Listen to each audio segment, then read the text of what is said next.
this the real pickapixel? Well, you sound like him. Exactly. Okay. Yay, I'll be on YouTube. Just say that I recognized you.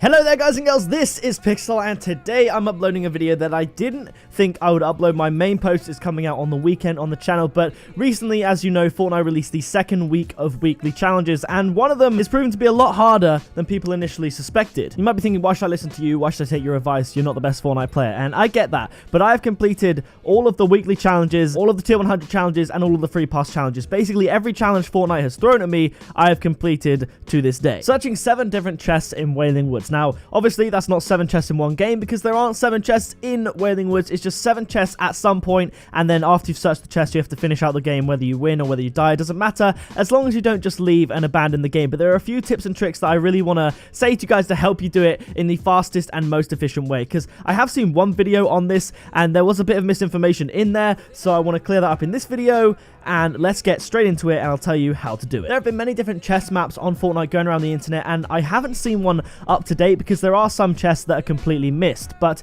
the main question of this challenge is, what counts as Wailing Woods and what doesn't? Because the border of Wailing Woods literally cuts off a chest in this challenge. So there is a small shack just at the south of Wailing Woods, and there can sometimes be a chest found in it, but the chest is not in Wailing Woods border. So if you just stand on the chest and open it, it won't count towards your challenge. However, if you go as far north as you can and open that chest, the chest won't be in Wailing Woods, but you will be. So that will count as your character opening a chest in Wailing Woods, even though the chest isn't technically, as far as the game is concerned, in Wailing Woods. Another point that was made on the internet is that the chest that sometimes spawns in the Fox, which was part of week 1's challenge, counts towards the Wailing Woods challenge, but the thing is, it actually doesn't. I went into the Fox and stood on the chest and opened it. It didn't work. I then went on the Fox and went as far west as possible, which from the Fox's position is the closest possible to Wailing Woods. I opened the chest and that didn't count. So the only chests that count in the Wailing Woods challenge is the chest in the shack just south of Wailing Woods, and you have to open it from the north side of the building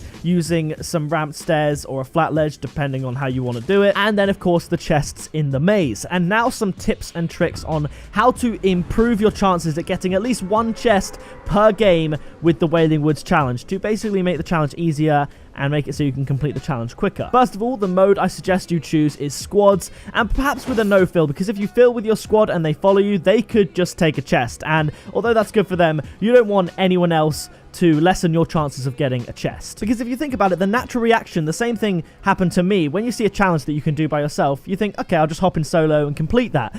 But if you hop in solo, you can get up to 20 people going to Wailing Woods to the maze in the middle, and there's only a couple of chests that can spawn in there. The good thing about the shack on the south side of Wailing Woods is that no one seems to know about it, and every single time I went there, no one contested me for the chest that was there. However, if you want to speed up the process of getting the chest, I don't recommend going straight to that shack, because it was more often than not the chest would not spawn in that shack. I think out of the 7 chests I needed to get from Wailing Woods, 4 of them were in the maze and 3 of them were in the shack, and none of the 4 that I got from the maze were in the center point, the shack in the middle of the maze. I actually went to the northeast side of the maze and got the chest on the floor, as I'm sure I'll show you in some clips on the screen. So this next tip isn't about speed of getting chests, it just increases your overall chances of getting a chest in the game. So knowing that the chest in the southern shack counts and the chest in the maze counts, I suggest you always aim for the maze, because if you aim for the shack and it's not there, you can't get the ones in the maze or the shack, and you'll just have to leave the game if you're just trying to complete the challenge. So try and deploy your parachute roughly where the trees of Wailing Woods start, and then look around. If you can see that you're going to be one of the first to make it to the maze, then go to the maze, because then you have the option, if you think, oh wow, everyone is a lot lower than me, you can then divert off to the shack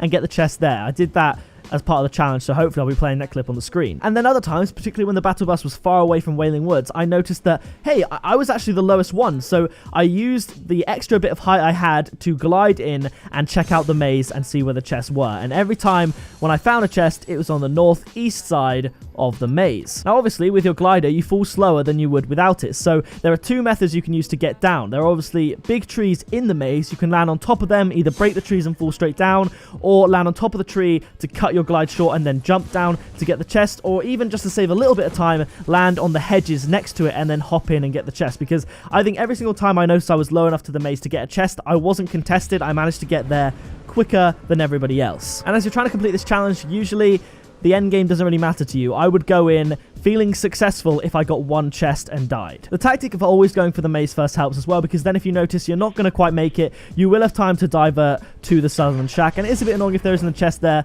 but it's your best chance of completing it. And there we go. That is, in my opinion, with hours of experience, the quickest way to complete the Wailing Woods chest challenge. With the amount of people going there, I would say it's the hardest one. They put hard next to SMG eliminations, but you only need to get 3. They put hard next to eliminating opponents in Greasy Grove, which wasn't that hard, and they put hard next to finding the treasure, which is in between the pool, the umbrella, and the windmill, which again wasn't that hard. You could literally just land there and get the treasure. The Wailing Woods chest one, given the amount of people that spawn there, is definitely the hardest one. So go in squads with no fill. You can fill if you want to then play endgame after that, but if you're solo looking for chests, go for no fill so there's no teammates that control your chests.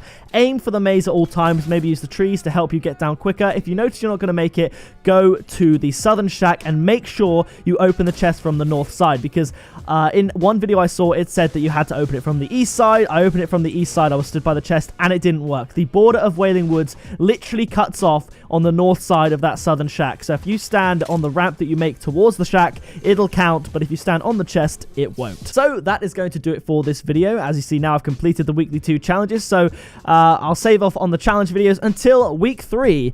I hope you have enjoyed the video. Subscribe today to join the Pixel Army. Be sure to check out 100 Lives Players in Fortnite Say. That recently passed 500,000 views, and I can't thank you enough. There's a V-Bucks giveaway on that video. Subscribe today to join the Pixel Army. I've been Pixel. You have been awesome, and I'll see you in the next video very soon. This chest nearby Wailing Woods also doesn't count, and if you do go for it, don't do what I did the first time. It won't end well.